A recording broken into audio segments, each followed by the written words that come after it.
শান্তিকালীন অবস্থার পরিমাপক হিসাবে আমি এগুলোকে উল্লেখ করতে পারি।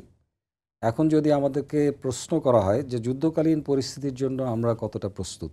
হুম, একটা জিনিস আমাদেরকে মনে রাখতে হবে, বাংলাদেশের আয়তনের তুলনায় আমাদের শুধুমাত্র সেনাবাহিনী না, বিমান এবং নৌবাহিনীও সংখ্যার দিক থেকে যথেষ্ট পরিমাণে আছে।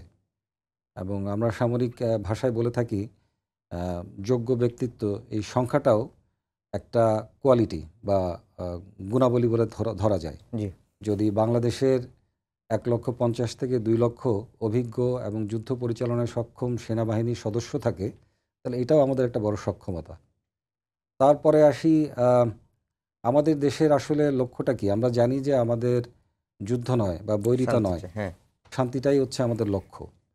তো সেক্ষেত্রে আমাদের দেশ যদি কোনো সময় যুদ্ধকালীন পরিস্থিতিতে আপতিত হয় বা পতিত হয়, তাহলে আমরা কি আমাদের নিজেদের দেশকে রক্ষা করতে পারবো কিনা? তো সংখ্যার কথা বললাম।